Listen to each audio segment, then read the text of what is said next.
All right, everybody, we're going to go ahead and get started with the peer share call. To kind of start, we'll always start with introductions. So I'm Russell White. I'm the AmeriCorps Vista here with Iowa Mentoring Partnership, and we have some guests with us today from the Office of Persons with Disabilities from the Iowa Department of Human Rights. You guys want to go ahead and introduce yourselves? So my name is Emily Thomas. I am a graduate of Grandview University with a social work degree, and I've worked at Easter Seals, Iowa, persons with disabilities. Hi, I'm Jill Fulitano Avery. I'm the executive officer of 3 offices in human rights, persons with disabilities, deaf and hard of hearing services, and Native American affairs. And we had a youth program for over 15 years for youth with disabilities. Hello, I'm Lisa Schneider, and I am with the Iowa Client Assistance Program within the Office of Persons with Disabilities. And I am currently in graduate school at Drake University working on my clinical mental health counseling degree and clinical vocational rehabilitation degree. So I kind of got a background with mental health issues as well as other disabilities on the whole spectrum of disabilities. And Mary Shika here in the room too. Awesome. We're going to also go down to see who's with us today on the call. When we go through, we're going to want to ask you to tell us who you are, what program you're with, and where you are, just so our guests can kind of get an idea of where you are in the state. And then if you can answer just one question, what you're looking forward to getting out of this training today. And before we get to that, make sure that everyone has themselves muted. Right now, we have you all muted on our end, and we don't want any feedback getting in through your end. So before I unmute everybody, if you can just make sure that you have yourself muted on your end, and we'll start going down the line here. So to start us off, we have Amanda. 1 minute. Here we go. All right, Amanda, you want to introduce yourself? Hello. I'm Amanda. Okay, I'm sorry, Amanda, just a minute. Please, everyone mute yourselves on your end. There's some terrible feedback, and it's really hard to hear. Okay. All right. Okay. Okay, we're good for now. You want to go ahead, Amanda? Hi, Amanda. Hey, I'm Amanda McCurley, and I'm sorry for everyone's eardrums there. My goodness. But I am with the AmeriCorps, the IDPH AmeriCorps Substance Abuse Prevention Program. And IDPH stands for Iowa Department of Public Health. And I am really looking forward to getting some resources and information back to some of my host sites that have mentoring programs that have had some questions in this area. And Amanda, I really would encourage you, we have such a wealth of knowledge here on the call today. I think we're just going to give out the numbers afterwards, but really, if you have specific, when we were just talking about this earlier this week, if you have specific questions or situations, like I think that would be helpful for even the whole group too. So if we go along in the call, and there'll be time for questions too, if you bring those up, that would be great. If you can think of specific situations. Okay, great, thanks. Thanks. Awesome. Thank you, Amanda. Always great to have you on the call. And then next we have Devana.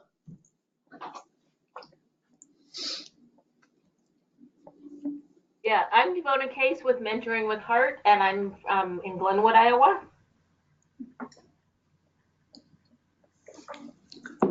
And do you have anything you're looking forward to getting out of the call today, Devona?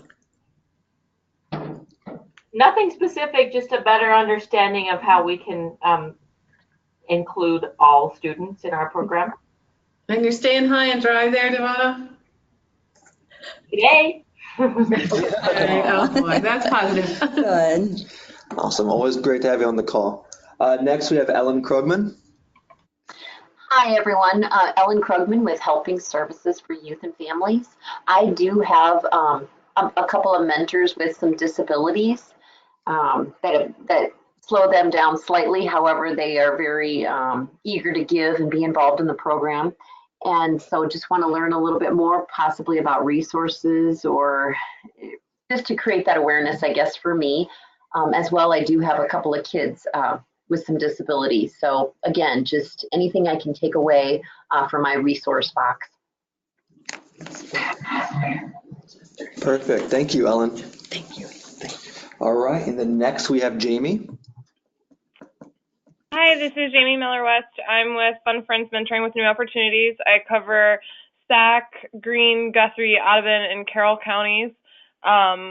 We have several kiddos in our program that are on the spectrum, as well as have different behavioral differences. So just kind of looking for ways that I can be more inclusive for those kiddos, as well as being able to help their mentors kind of understand them a little bit better and just be there for them if they ever need support. Excellent. Thank you, Jamie.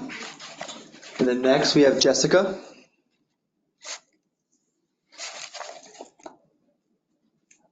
Looks like she's muted. No, that's Julie. Jessica, do you want to unmute yourself and introduce yourself?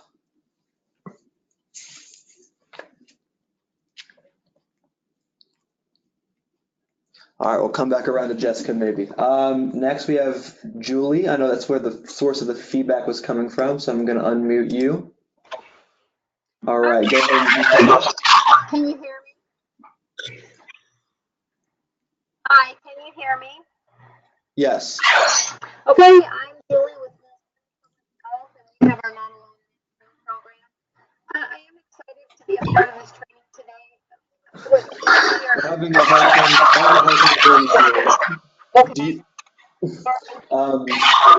We're going to go ahead and we're getting a lot of feedback, so we're just going to mute you for now. So we apologize, but if you can maybe type in the chat box your program, where you're from, and what you're looking forward to, we can go back and read that out to the group.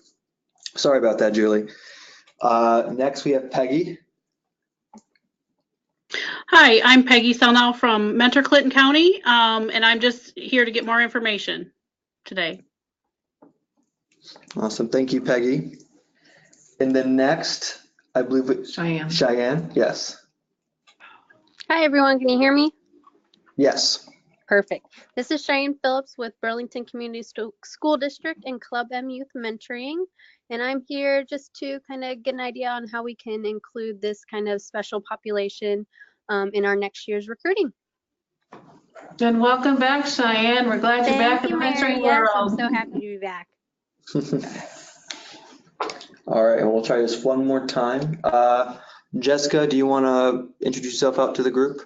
Hi, I'm Jessica Prazak. I'm a coordinator for the one-on-one mentoring program in Cerro Gordo County, and I was just logging on to, I guess, learn more information. Awesome. Thank you, Jessica. So before we jump into the presentation today prepared by our lovely guests, to put a bit of a context on why we're doing this training today. So last year, the last visitor before me, Kay Wolfkill, did a project where she surveyed some of the mentoring programs on sort of their efforts on including those with disabilities in their own programs. And sort of almost unanimously, there were a few outliers, but almost unanimously, we saw that there was a lack of service for this demographic. And so we figured that maybe that might be the same for other programs, but we also figured that there was some lack of maybe knowledge or training that they were receiving. So we wanted to start here today with our guests from the Office of Persons with Disabilities to perhaps start that step process towards getting more of our programs familiar with the resources and the knowledge to start more actively seeking to service this population, which is why we have this training today. And we just sort of see this as a first to hopefully many trainings in the future. So this will not be a one-stop training. Hopefully we'll see more of our guests today in the future. So with that, I'm going to stop myself and just hand it over to them so they can kind of take it over. All right, so this is Lisa talking right now. Just briefly, you'll see up here on the slide what we'll be covering today. So I won't go over all of that, but I will say if some of this looks to you like, or you're thinking, why would this information help me, or why would I need this? I assure you, you will, for many different reasons, and to help your mentors and mentees prepare for any stages of their lives. So keeping that in mind, please feel free to ask questions when we get to some of the other information. I love that you're wanting to learn more about disability inclusion. It's so important. And some of the things I think back of is I might be aging myself, but when I was young, we played a game called Red Rover, Red Rover. I don't know if they still send you it. And I remember, if you can imagine how it would feel to not be called over, or like the last one. So you weren't being included, and how that feels. Persons with disabilities, they all are the same way. They want to be included. They want to be reached out to. They want to be asked to be a mentor. They want to be a mentee. A lot of what we see is that persons are just afraid, not in the sense of the individual themselves, but in the sense that they don't want to offend a person with a disability. So they just might, say, I'm going to not invite them or ask them. Be comfortable. That's the best way to learn, is just expose yourself, be around them, and mostly communicate. Ask them the questions that you feel will help you with your relationship with them. They'll want to talk, they'll tell you. If they don't, they'll say, I'm not comfortable asking that. But for example, behavioral disorders has come up a lot, I know, and ask them what their triggers are. What can we stay away from? What can we help you do in this relationship? So with that being said, essentially it's including people with disabilities in everyday activities like we've got up there. Everyone wants to be treated the same and equally. And then we've got listed the ways you can achieve that in many ways. The socially expected roles and activities. And I added on there, of course, volunteers and mentors and mentees, and getting involved even with civics in the community. Looking at that list right now, does anyone have any questions about what we've got listed up there? There'll be more time for questions and answers later, but I just wanted to check. So to sum that up, just don't be afraid, communicate, and ask what works for them. And then again, why is this important? You can see these statistics. It's important for several reasons. People don't realize in Iowa what the population is that we have of persons with disabilities, and you can see it's pretty high. So in there throughout the state, all of your communities as well. So they need to be reached out to. They need to learn. Any type of relationship you establish with them is going to prepare them, if they're young students, for life in the real world, the workforce. Yeah, so that's really what's important, why it's important, and you can see those statistics. It does also, we've got up there, it helps reduce those stereotypes. There's still that stigma out there, especially with mental illness, behavioral disorders. So anytime you're involved with persons with disabilities, you're helping reduce that stigma, and again, preparing them for a workforce. So. All right, I'm going to now turn it over to Emily. This is Emily. So Using Workers with Dignity is actually a brochure that us here at the department we have actually created, and it's gone to a federal level. And so basically the basic guidelines is you want to use person first language. You want to put the person ahead of their disabilities. So you're not saying, you're going to say, this person with a disability rather than this disabled person. So you're recognizing them as a person. And then, so one word you want to not use is impaired. It implies that there's something wrong. They're not as good as somebody else. And you don't want to use blind or deaf. Oh, you would rather use blind or deaf instead of hearing impaired. And then when you're not sure what somebody prefers, you want to ask them, because you want to use what they prefer and what they see as sufficient. You also want to be aware, not the same disability for one person can affect somebody else completely different. One person's triggers can be somebody else's, not be somebody else's trigger. And then you also want to use words with dignity. So you want to use words like older persons or blind or low vision, individuals on the autism spectrum, things like that. And then on the next slide, you'll see just words and phrases you would want to avoid that would offend someone or make them feel like they're lesser than. And then I'm going to turn it back. Oh, and then Jill has something to input. Oh. Sorry. And then is there any questions regarding those previous slides? Well, I will turn it back over to Lisa.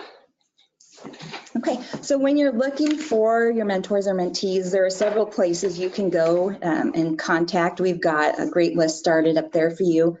And then really it comes down to anywhere that you would look for any other person for your programs.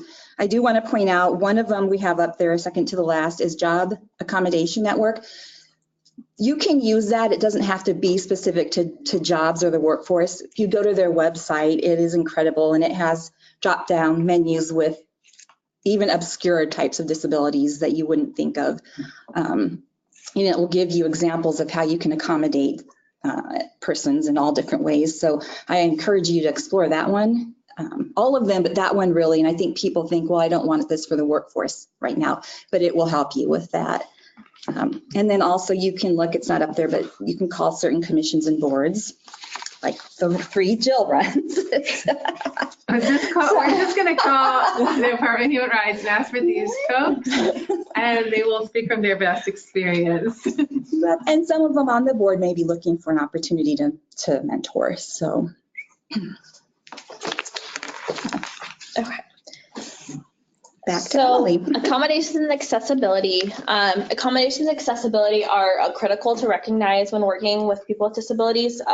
So you just always want to be aware of what would help them be successful in what you're doing and do this to the best of their abilities and what they want to get out of this program, whether they're doing the mentoring or being the mentee. And like we've said before, accommodations can vary from person to person. So you want to find out what fits them the best. Whether you're reading, instead of them having to read a packet of information, you're reading it to them, you're using language that they would understand, things like that. And then going back to the Job Accommodation Network, like Lisa said, they have a great drop-down menu of all those disabilities with accommodations that maybe something you're trying is not working. You can go here and get different accommodations that you can try to see if that will help them and make you guys both be, mentor and mentee, be the most successful that you guys can be. So some good signs that you and your program are being more inclusive to people with disabilities is you do have that accessible technology in buildings. You have the ramps to get into buildings. You have the ability to get a sign language interpreter if needed. You have inclusive policies and practices. You're including them in decisions that are being made. You want to make sure that those with disabilities are being included on your websites or materials you hand out. That way you're showing that you are inviting these people in, that everyone's welcome no matter what. And then you partner with groups that specifically serve disabilities too. That way, back to recruiting, you can get them in your program and show that you want to involve them. And that you just want to make sure that your employees and staff are trained with basic etiquette too. Going back to that word with dignity. And then some tips and information.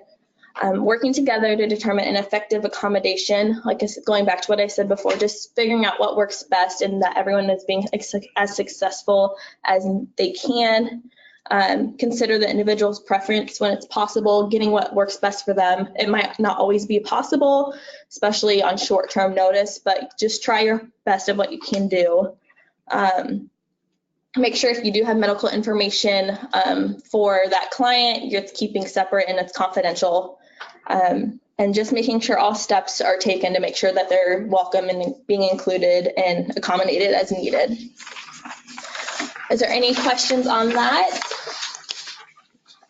And actually, this might be a nice time too, if anyone on the call wanted to share a success of including a mentor or a mentee with a disability. Does anyone have a positive story they'd be willing to share? If not, I will call somebody else.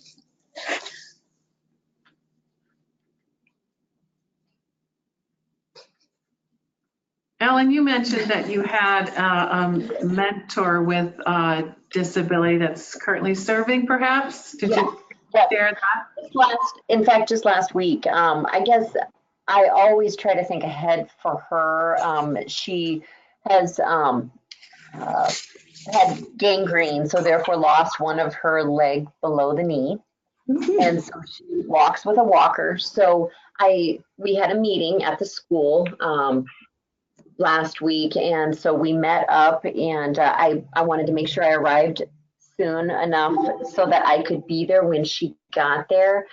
It was a windy, kind of a rainy day, and so I wanted to make sure that I would meet her and be able to park where there was like a handicap accessible sidewalk. So there was, you know, what do you want to say? What's the right word? I guess not a curb, you know, because I didn't want her to, I don't want her to trip and fall. I just wanted to be able to make sure I helped her into the building.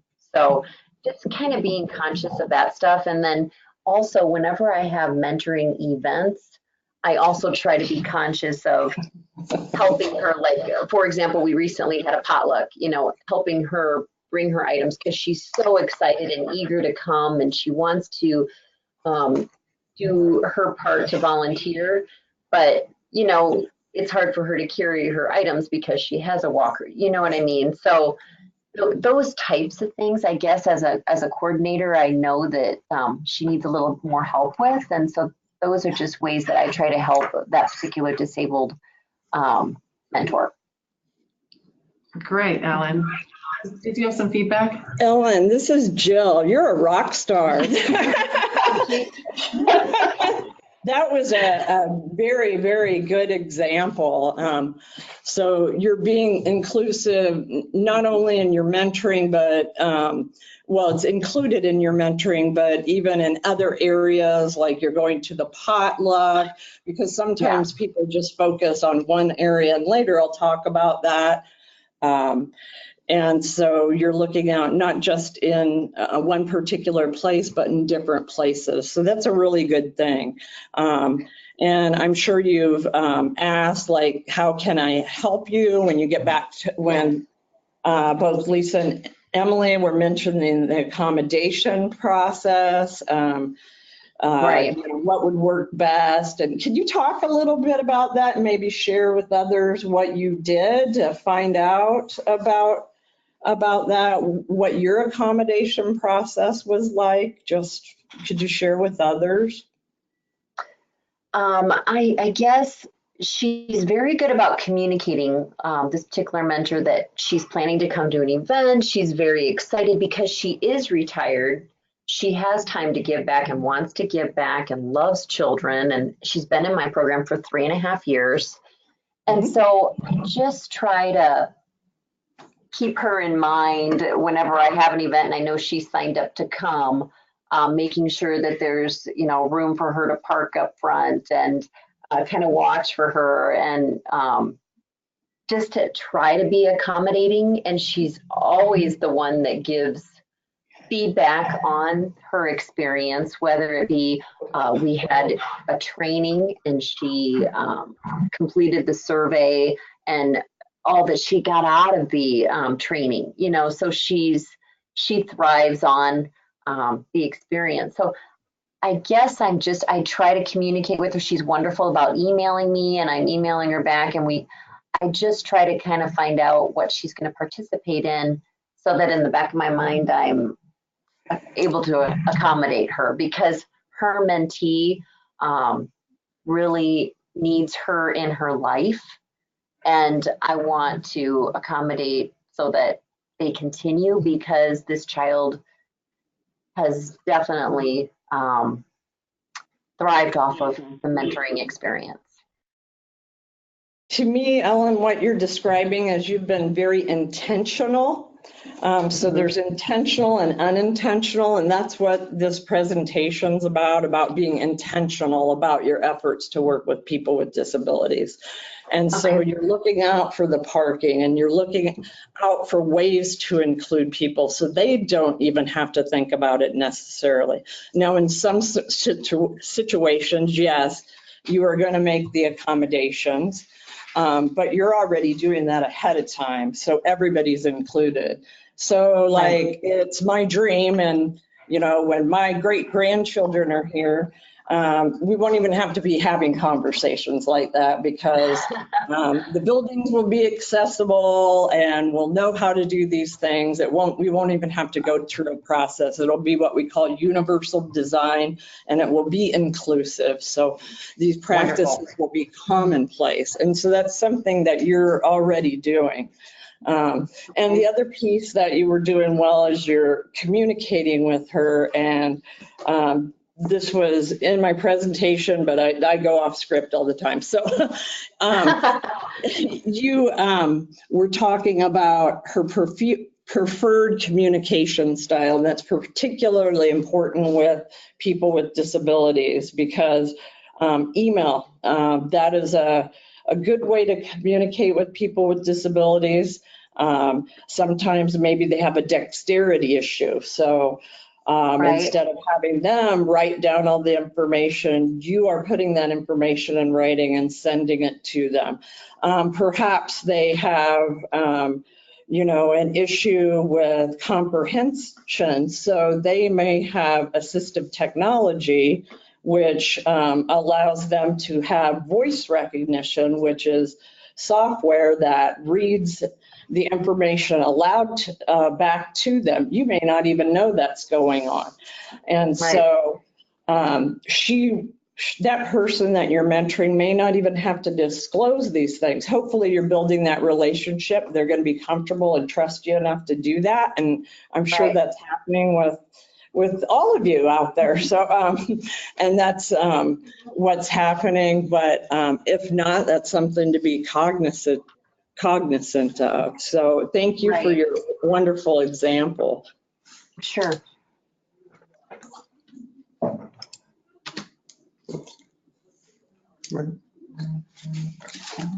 Was that Diane? Well, this is Jill again. So nice to meet you again. But I generally start out my talks and presentations with a narrative or a poem. And so I'd like to say this to all of you. I want to let you know you make a difference, and you make a difference to me. Things done in tiny numbers may not seem very powerful, but yet they're building onto something potentially. So 1 is the only single number, but it's also the number that can make a huge difference. It can be an object, a person, someone, or something that can change your whole life. 1 has the power to change a life. So here's a thought. 1 song can spark a moment. 1 flower can wake a dream. 1 tree can start a forest. 1 bird can herald spring. 1 smile begins a friendship. 1 hand clasp lifts a soul. 1 star can guide a ship. 1 word can frame a goal. 1 vote can change a nation. 1 sunbeam lights a room. 1 candle wipes out darkness. 1 laugh will conquer gloom.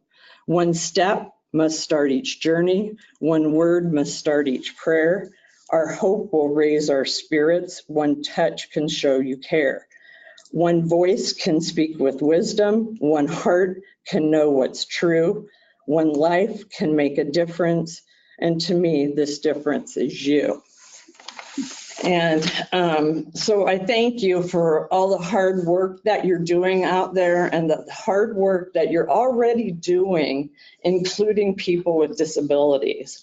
Because whether it's unintentional or intentional, like I just talked about, you are already working with people with disabilities.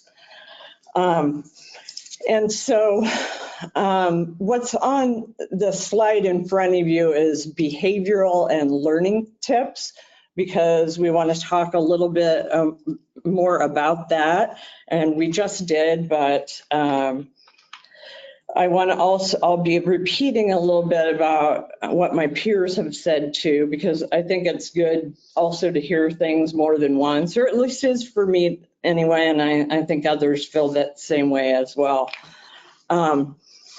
But I think it's really important to remember that the person with the disability is going to know what's best for them. Most people with disabilities, it's not like they wake up one day and go, oh, I'm blind today. So they have had that experience and they know what their needs are. Now, some people do acquire their disability. More disabilities are acquired than not, but even so, along the way, they are going to be the best person to know what they need. So, as far as working with emotional and behavioral issues, some youth may just need a quiet place. So that may be something, a room. They may just need a timeout or something like that. Some adults need that. A lot of these things are not that unlike people without disabilities, and that's something I talk about a lot too. Sometimes a person with a disability may need that more. Sometimes another example would be using white noise. So maybe they might need a headset with speakers and some white noise to drown out sound so that they can concentrate better. So that may be something. So that, and these are accommodations, okay? Some other types of accommodations for people with learning disabilities or emotional disabilities, there's the low-tech ones. We call them low-tech or more higher tech. But say someone has dyslexia or a processing issue, instead of using white paper or a notepad, if you use something that's pastel or light colored, because of the contrast, it will be a lot easier for them to learn from. So that's just a tip. I do that actually in my office because I have multiple disabilities myself, and it's really helpful to me. So that's an example of a low-tech solution, an accommodation that's really easy, just doing something different with paper. Most accommodations for people with disabilities, when they've studied them, they're under $500 or less. And that's if the person even needs a disability, or pardon me, an accommodation that they have that would involve an expense. So a lot of them are just going to be within the overhead or the cost of the program. There are lots of times when you can use assistive technology. For instance, the speech recognition software I mentioned earlier, or perhaps a note taker. So maybe that person needs assistance in taking notes. I know I do at times. And now what's happening is a lot of these accommodations that were designed for people with disabilities are becoming very handy for those without. For instance, when ramps were created, they soon figured out, hey, this isn't only good for people in a chair. This is great for the UPS guy or gal. This is great for moms and dads with strollers. This is great for everybody. So now you're seeing lots of people use ramps, just not people with disabilities. And on that note, it'd be better if we didn't have to have the ramp and we can do zero ground level design. So you don't even have to have the ramp when we're building. So no step entry, we call it. So that's, again, like what I said, when I'm passed away and long gone, hopefully that's what's going to happen. We won't even be ramping. But so those are some examples. Some other things to think about: lighting. Lighting can make a difference for people. I'll go ahead and self-disclose. I use different lighting because, like the lighting actually in this room, if I sat in it all day with this high fluorescent lighting, I would be mad. Not mad as in angry, mad as in just, I wouldn't function very well, let's put it that way. So there are light bulbs that are low cost that can be, and I have them in my office, and they can be installed in any office, any school, any setting. And you can install them and then they're natural lighting. And what they've found out is, okay, here we go again when I talked about universal design. Not only do they end up really, they're a great benefit for people with disabilities. They're great for people without disabilities. When I used to work in marketing, people would go, "Hey, Jill, can I come in your office? Because that shows the real color of these brochures." And I'd be like, "Sure, come on in." And they found out now at the state that they don't have to replace my bulbs as much as they do the fluorescent bulbs. So they're more cost effective. So back to that statement I made earlier about things don't always cost as much as one may seem, because sometimes the argument is, oh, it's going to be so expensive to work with this person with a disability. So not necessarily so if you do hear that in your programming anywhere. So those are just some types of different accommodations. Working with people with learning disabilities, with different behavioral disabilities. The communication piece is a big part of it. What we also see is in the whole spectrum, even if it's the autism spectrum or the behavioral learning disability spectrum, there are oftentimes other disabilities that go along with it, like hearing loss. And I know that's come up in the conversation before with you guys. I've been hard of hearing since birth. And if someone doesn't get my attention, I'm not going to do well on a task. If I'm not hearing the direction, or if in your case, if you're mentoring someone and they're not hearing the direction, that's not going to work out well for them. So if you have someone that's hard of hearing, make sure you're facing them when you're talking. Because what happens if you have someone that's hard of hearing, it could be a hearing loss and not even necessarily a behavioral loss, because they're going to check out if they can't hear you. And now, guess what? They may have, quote, behavior issues. And it's just because they can't hear and they're going to drop out, because after a while, who wants to be in that situation where you can't hear what's going on, you don't feel included anymore? And especially if you've told people to, it gets pretty frustrating, and especially for kids. And kids often don't know how to self-advocate like adults.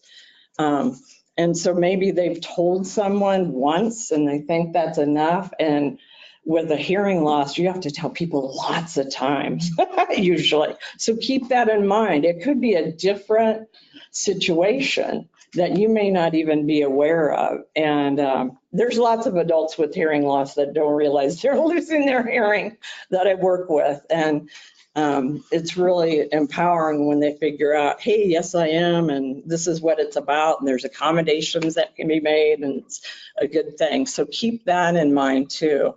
So there's a lot of other disabilities that can accompany these. In fact, almost the majority of my calls and clients that I interact with, that's the situation that's going on. Do you have questions to this point?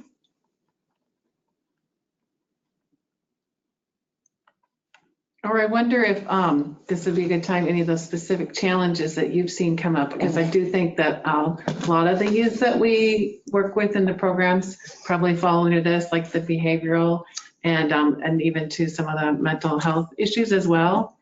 Anyone have a specific situation or one that they've seen repeatedly or not sure how to work with the youth?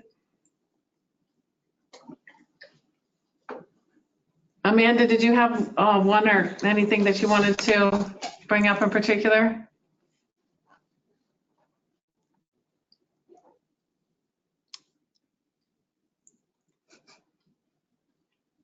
Oops, sorry. Nothing. Well, the one thing I think someone had asked me a while back, and I just did not have any resources or really know where to point them, but they said they had a mentor that was hard of hearing. And I think you kind of covered this earlier, but they were having trouble, the mentee and the mentor were having trouble communicating back and forth. And I think it was frustrating for both. And so I just didn't know if there was anything like that, or any tools that have been successful that anyone else has used, or anything that anyone would suggest. Yes, I'm signing to you right now. You can't see me, okay? Right. I conversationally sign, I'm not fluent, but yeah, writing notes back and forth may help. Again, making sure that you have their attention is a big part of it. Tapping the person on the shoulder, because if you're hard of hearing, you may startle easy because you can't hear things. And so it's appropriate to tap the person on the shoulder, or again, there's assistive technology that can help. That is low cost, like a flashing light in an office or a mentoring space where the light will come on, so then the person's not startled, and that can empower the person so they don't feel like, oh, I'm singled out, that type of thing. It may, there's a whole spectrum of hearing loss. Some people like myself read lips. But keep in mind with lip reading, and I've read lips as long as I can remember. But it's easier to read lips with people that you are more familiar with, okay? And people tend to also, this is another tip, put their hands in front of their face a lot. And so if you can try to remember to keep your hands away from your face, and you wouldn't believe how many times you do it, just not even realizing you're doing it. And I'm sure I do it myself. So I'm Italian, I talk with my hands, so I have to watch that too. And then I sign too. So I have to keep my hands down. So, I can do the same thing. So keeping your hands down, that's another thing. But that person, if they're a lip reader, the longer you work with them will get better at reading your lips. Too, there are different, there's a whole lot of accommodations on hearing loss. I could do it. Anyway, we could do a whole thing on hearing loss, but there's a lot of different things that you can do for hearing loss. In fact, Emily is doing a stellar presentation has worked up that with me on hearing loss too. So yeah, I'm thinking about lip reading in a match, and I'm thinking like that would really be, it's kind of fun. It empowers the mentee a little bit too, but it could be kind of fun. Like if they realize that's how their mentor is really going to be able to communicate. So they're really trying to enunciate and speak clearly too, because we know a lot of our youth too, like they might be struggling with communication too, but it could be kind of fun, almost like game-like for them to be able to have their lips read too. Yes. Yeah. Well, to develop that trust, and that trust is big, and that they know they're going to be with you that time, that amount of time, and to have that trust level. So yeah, that would be a good thing. And since you're paired one-on-one a lot, it sounds like too. And so that would be a really good thing. Was that helpful? She muted again. Oh, sorry. Oh, no, it's okay. Yep, that was very helpful. Okay, great. Anybody else have a specific thing that's come up they'd like to throw out there for the group?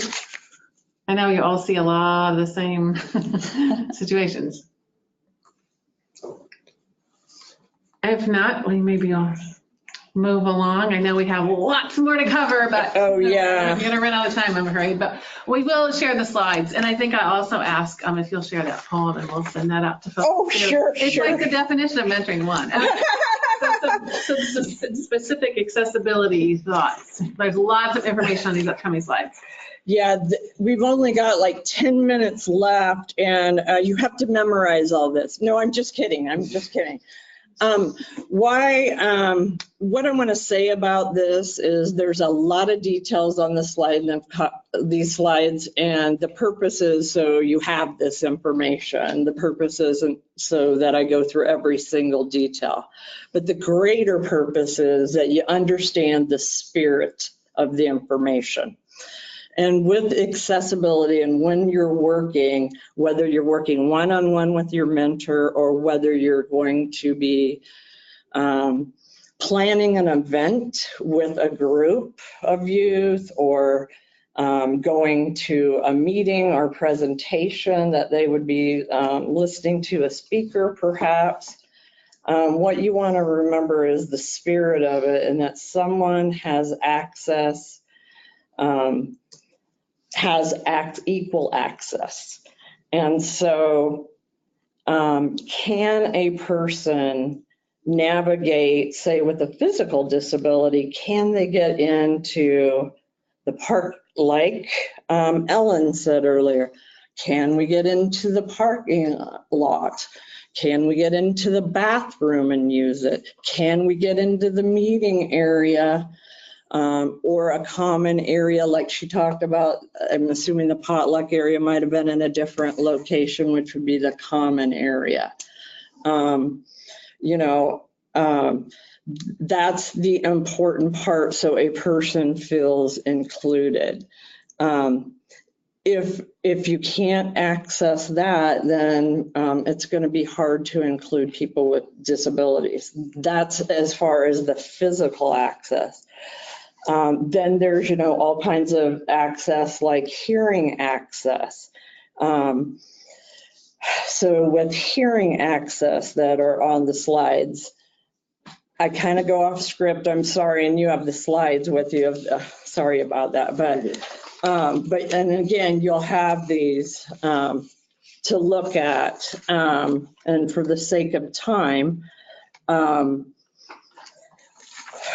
one thing on the physical access is, and I'm glad to tell you about this if you don't know, a lot of times they will have the accessible parking marked with the universal accessibility sign, the person in the wheelchair, in yellow paint, and it'll be on the parking lot, but they won't have the metal sign. The law reads that you have to have both. And this is why. Because if you don't have that metal sign, and in Iowa, we don't have snow. So then it snows, and guess what? People without disabilities park there. Mm-hmm. And so it's really critical that you have both. And if you're going to have just one, have the metal sign, but the law reads that you have both, and that's why. And I like to explain that. That's important. So now every time you go, I want you to start looking. So now you can help me advocate for that, but now you'll start noticing that too when you're out. And it's the accessible entrance is supposed to be closest to the door. That doesn't always happen. It can be pretty crazy. And there's a slide in here if you want to look at. I like to have some fun with it. That has a picture. It's on page 16 in your handout. And that is how they deem this staircase accessible. And it's funny, but it's not funny. I like to use humor, but okay, can you imagine if you're in, let's say, a manual wheelchair, so a wheelchair that's not automated, and you're using your arms to try to go up that? How much upper body strength, first of all, you'd have to have, because believe it or not, a lot of times it's hard to get funded for non-manual wheelchairs. So not everybody, a lot of people have barriers to that. So let alone, so what if you were in a manual chair trying to navigate that? What if you are not in a chair and have ambulatory issues, and so you use crutches, you have prosthetics, something like that? Or maybe you have low vision and don't want to take the stairs. Where is the handrail to help you on that ramp? So, so I would like to say that this is an uncommon. It's not. A lot of places, and I picked this out because a lot of places will say they're accessible and they really aren't. So if you're planning events and things, and as you go through these sheets, the best thing to do is to physically go to the location and check it out, because a lot of places say they're accessible and they're not. I just shared experience with my peers that my daughter has had a double foot amputation.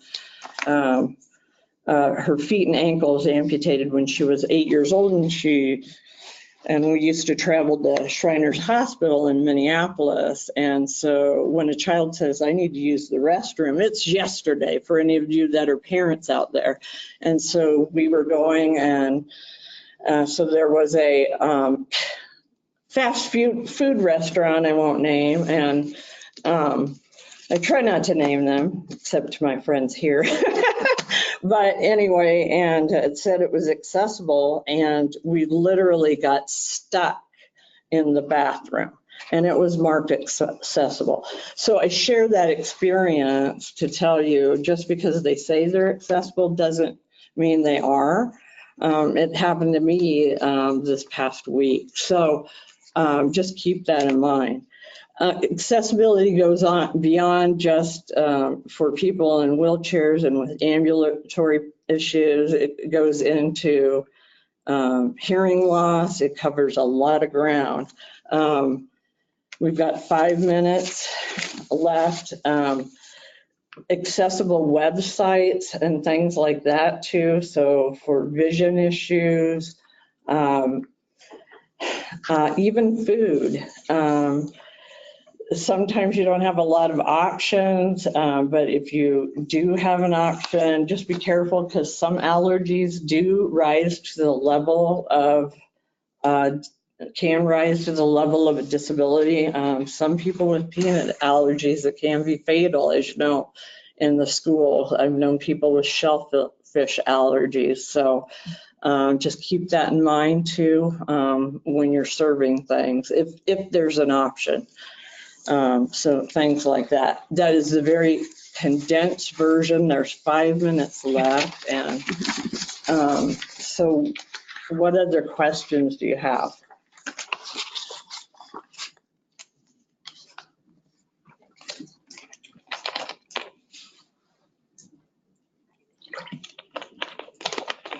Anyone have a question for our guests here, or you put it in chat?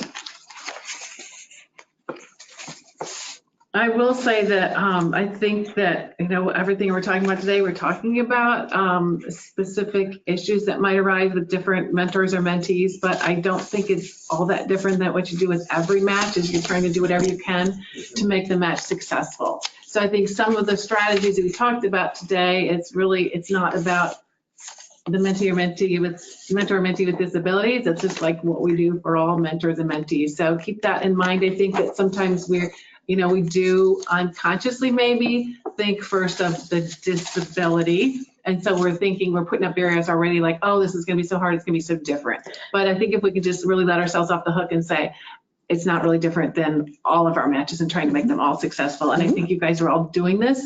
And I think often we have youth that we're trying to serve that have some disabilities, and we'd love to have, we know we have a lot of youth that, we're serving disabilities, but we'd love to have mentors that maybe share some of those disabilities. And so not to be afraid to go out and seek those. And so we can have good role models for those mentees with special needs too.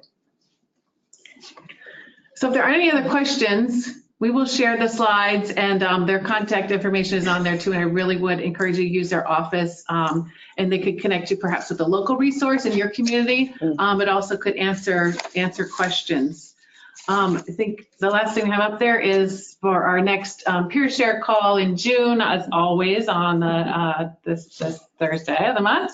And then I do want to put a call out in our last newsletter. We are asking for new provider board members. So we'd love to have some new applications from folks across the state that would love to serve on the provider board. And there's more information on there. I'd happy to talk with folks too about what that means, what the commitment is. But we really do appreciate your input on the provider board and would love to see some applications for that representation. So thanks for our guests today for their contributions and for helping us cover this topic. And thanks for all of you for joining us today.